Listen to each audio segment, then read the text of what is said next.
Clase número 4 del curso Espacio, Forma y Medición.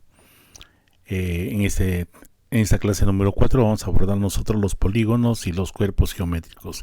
Es una sesión muy corta en el cual vamos a tratar nosotros de abordar algunos elementos de los cuales debemos de conocer que si bien no se trabaja en el nivel preescolar, pero sí tenemos nosotros que tener conocimiento de ellos. El objetivo de esta sesión es que ustedes como estudiantes conozcan la clasificación de los polígonos y de los cuerpos geométricos. Y los temas que vamos a abordar va relacionado con esta clase, que es polígonos, la clasificación de los polígonos, los cuerpos geométricos, los poliedros y los cuerpos redondos. Muy sencilla la sesión de trabajo de esta semana.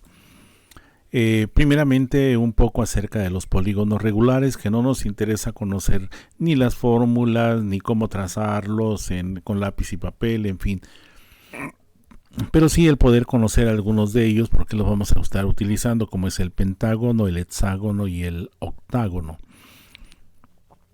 Bien, se clasifican por el número, los polígonos regulares por el número de lados. Y así que tenemos que los que tienen 5 lados se le conoce con pentágonos, el 6 hexágono, el 7 heptágono, el 8 octágono, el 9 eneágono, el 10 decágono, el 11 lados en decágono y el de 12 lados dodecágono. Esos son los polígonos regulares. Les digo, no vamos a avanzar mucho en esto, sino vamos a platicar un poco más sobre los cuerpos geométricos. Los cuerpos geométricos se clasifican en varios, ¿no? O sea, poliedros y en cuerpos redondos. Los poliedros son cuerpos geométricos compuestos exclusivamente por figuras geométricas planas, como por ejemplo el cubo, y pueden ser regulares, y el otro es prismas y pirámides. Y los cuerpos redondos, que son cuerpos geométricos compuestos total o parcialmente por figuras geométricas. Curvas, como por ejemplo los que vamos a abordar brevemente, el cilindro, la esfera y el cono. Bien, vamos a tener entonces los poliedros. Los poliedros van a tener como elementos básicos caras. En este caso yo tengo aquí que las caras van a ser pentágonos. Las aristas son los límites de estos pentágonos y los vértices donde se cruzan las aristas. Voy a tener también en ese sentido de que los poliedros se clasifican. Van a ser 5 los básicos y los que vamos a tener nosotros: el tetraedro, el cubo, el octaedro, el dodecaedro y el icosaedro. El tetraedro tiene 4 caras y cada una de las caras van a ser triángulos. Va a tener 6 aristas y va a tener 4 vértices. El cubo, que es el siguiente, va a tener 6 caras que van a ser cuadrados, 12 aristas y 8 vértices. El octaedro va a tener 8 caras. Cada una de las caras van a ser triángulos, va a tener 12 aristas y 6 vértices. El dodecaedro van a ser 12 caras, cada una de las caras van a ser pentágonos, va a tener 30 aristas y 20 vértices. Las aristas, recuerden, son los límites de esto que tenemos aquí, de esta figura, ¿sí? Cada una de estas. Y por último el icosaedro, que son 20 caras, las cuales van a ser triángulos, 30 aristas y 12 vértices. Los prismas. Yo voy a tener con los prismas que van a tener 2 caras iguales y paralelas. A esas caras iguales y paralelas se conoce con el nombre de base. Y las caras laterales van a ser paralelogramos, ¿sí? Recordar un cuadrado es un paralelogramo. Que teníamos un rectángulo también es un paralelogramo. Otros elementos importantes de un prisma van a ser que va a tener una arista básica, que van a ser de las bases. Sí, van a tener aristas básicas, aristas laterales donde va a estar la parte de los componentes que son paralelogramos, va a tener una altura y va a tener un apotema en la base. En el caso aquí en la parte derecha encontramos nosotros de que venden en las papelerías cuadernos o libros que son recortables para poder no construir, sino poder armar prismas. Sí, pues la intención pues no tendría eso de armarlo, ¿no? Porque es una cuestión esa de que llamarnos un poco más a la psicomotricidad, más que poder entender cuáles son las propiedades que tienen los cuerpos geométricos, en este caso los prismas.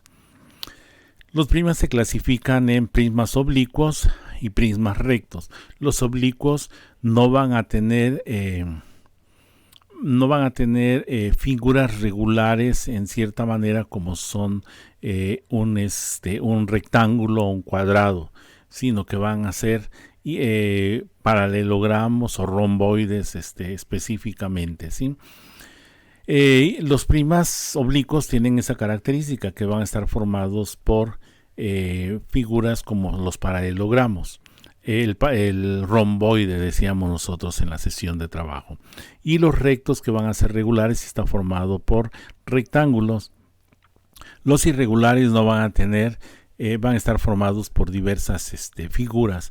No van a ser figuras completamente rectas todas ellas e iguales, sino que van a ser diferentes tipos de figuras, y estos van a ser los prismas irregulares. Otra parte de esta clasificación vienen a ser las pirámides. ¿Cuáles son los elementos de una pirámide? Van a tener un apotema lateral o altura de la cara. Sí, van a tener una arista lateral. Van a tener también la altura de la pirámide y van a tener un apotema o base y una arista básica, ¿sí? En este caso, las pirámides solamente van a tener una base. Sí, y va a estar formado por triángulos. Los triángulos pueden ser regulares o pueden ser irregulares. Pero aquí tenemos en esto entonces la parte de eso que va a tener una arista lateral, los límites de esta figura, en este caso este triángulo, va a tener una altura de cada uno de los triángulos, y además va a tener una altura la pirámide. La base va a ser una sola base la que va a tener.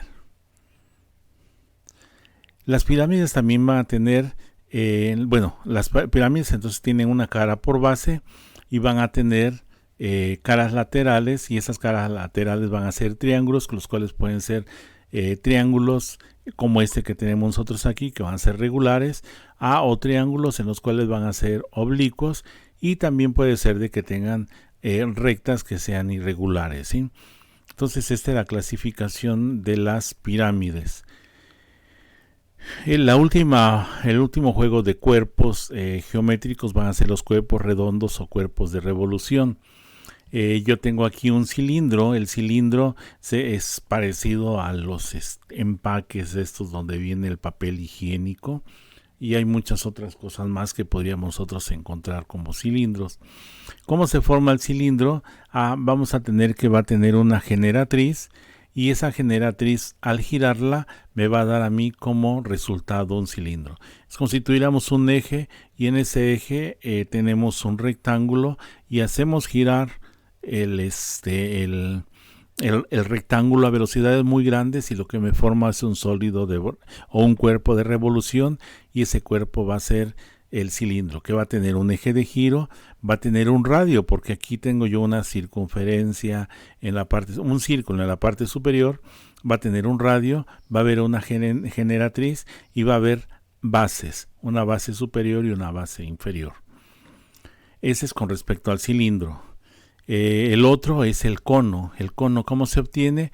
El cono se obtiene al girar un triángulo rectángulo alrededor de uno de los catetos. Otra vez, tomando nosotros, aquí tuviéramos donde está esta parte, donde está el triángulo rectángulo, perdón, donde está el ángulo de 90 grados, si tuviéramos un palillo y lo hiciéramos girar a velocidades muy grandes, lo que me va a formar va a ser un cilindro, ¿sí?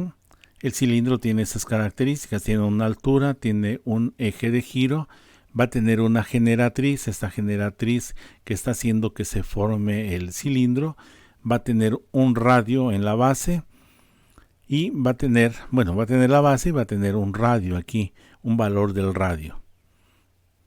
Y por último, la esfera. La esfera se obtiene al girar un semicírculo alrededor de su diámetro, como este que está aquí, y otra vez tomamos nosotros como si tuviéramos un palillo y lo hacemos girar a velocidades muy grandes, y lo que se nos forma es la esfera. Y la esfera también va a tener una generatriz. No tiene base, va a tener un centro, y en ese centro está determinado por un valor de su radio, y hay un eje de giro. Este es uno de los cuerpos, la esfera, que no va a tener base, ¿sí? Por eso decíamos ahí en una de las definiciones que pueden tener o no pueden tener base. Entonces estos son los cuerpos geométricos. Los encontramos nosotros en la vida diaria, lo trabajamos, los tenemos, los usamos, en fin, y es interesante el poder conocerlos nada más en relación a que existen esos cuerpos, y cuando nosotros trabajemos con los niños sepamos mencionar el nombre adecuado, y no demos el se parece a, sino de que tengamos uno de los elementos importantes, que decirle a los niños el nombre y los elementos que componen si es necesario. Entonces esta es la sesión número 4. Ya con esta sesión nosotros terminamos terminamos los elementos básicos de geometría, tanto la geometría plana como la geometría del espacio. Y en la siguiente sesión vamos a trabajar nosotros ya trabajando con algunas figuras geométricas, cómo podemos nosotros rellenar espacios, sí, que viene a ser ya una parte muy práctica. Algunos le llaman teselas o teselaciones, y nos ayuda mucho, algunas de las figuras, como son los cuadrados, los triángulos, los pentágonos y los octágonos, sobre todo. Vamos a realizar alguna serie de actividades con respecto a ello. Entonces esta es la sesión número 4. Espero que es sencillo, puedan ustedes haber aprendido ya o reconocido estas figuras y estos cuerpos geométricos, los polígonos y los cuerpos geométricos.